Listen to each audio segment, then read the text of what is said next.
வணக்கம். சற்று முன் கிடைக்கப்பெற்ற மிக முக்கியமான செய்தி ஒன்று வெளியாகி உள்ளது. அதிமுகவின் சிட்டிங் எம்எல்ஏக்கள் 30 பேர் சசிகலாவின் பண்ணை வீட்டில்.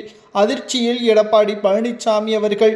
இந்த தேர்தலில் அதிமுக நிச்சயம் தோல்வியை தழுவும் என்ற காரணத்தினால் பணங்களை செலவு செய்து தேர்தல் பிரச்சாரத்தை எங்களால் செய்ய முடியாது. சுமார் 30 அதிமுகவின் சிட்டிங் எம்எல்ஏக்கள் வேட்பாளர்கள் சசிகலாவின் பண்ணை வீட்டில் ரகசிய ஆலோசனை நடைபெற்றுள்ளது. எடப்பாடி பழனிசாமி அவர்கள் இந்த முறை அதிமுகவில் இருந்து விலக்கப்பட வேண்டும், அதற்கு நீங்கள்தான் பொறுப்பேற்க வேண்டும்.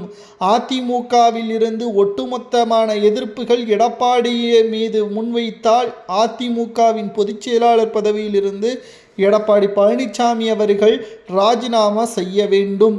தற்பொழுது ஒட்டுமொத்த 10 தேர்தல்களில் தோல்வியடைந்த எடப்பாடி இந்த தேர்தலிலும் அதிமுக தோல்வியை தழுவினால் நிச்சயம் மிகப்பெரிய அரசியல் கள நிலவரம் மாறும். சசிகலா அவர்கள் அதிமுகவை மீட்டெடுப்பார். சசிகலாவிற்கு பின்னால் இருக்கக்கூடிய நிர்வாகிகளும் தொண்டர்களும் எதிர்வரக்கூடிய தேர்தல்களை சந்திப்பார்கள். எடப்பாடியின் நிலைமை அரசியலில் இருந்து ஓரம் கட்டப்படக்கூடிய நிலைமையாக மாறும் என்ற தகவலும் சமூக வலைதளங்களில் வைரலாக பரவி வருகிறது.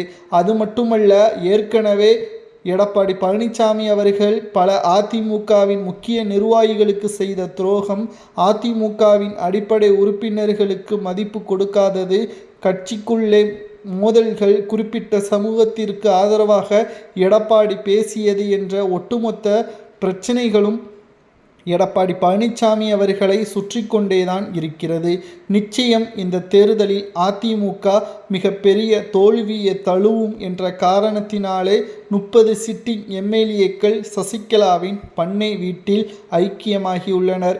இந்த தகவல் கேட்டவுடனே எடப்பாடி பழனிசாமி அவர்கள் அதிர்ச்சி அடைந்துள்ளார். மேலும் 3 நாட்கள் தான் இருக்கிறது சட்டசபை தேர்தல் நடைபெறுவதற்கு. தேர்தலில் கருத்து கணிப்புகளும் 90% அதிமுக வெற்றியடைய வாய்ப்பே இல்லை. அதற்கு காரணம் அவரது திறமையற்ற செயல்திறன்தான் என்றும் எடப்பாடி பழனிசாமி அவர்கள் நினைத்திருந்தால் அனைவரையும் அரவணைத்து திமுகவை வீழ்த்தியிருக்கலாம். ஆனால் எடப்பாடி பழனிசாமியின் சுயநலத்தால் அதிமுகவின் நிலைமை மிகவும் மோசமாக மாறிவிட்டது என்றும் கருத்து கணிப்புகளும் வெளியாகியுள்ளது. அதிமுகவின் 30 சிட்டிங் எம்எல்ஏக்கள் சசிகலாவின் பண்ணை வீட்டில் ஆலோசனை நடைபெற்றது சரியா தவறா என்பதை கமெண்ட் வாயிலாக கூறுங்கள்.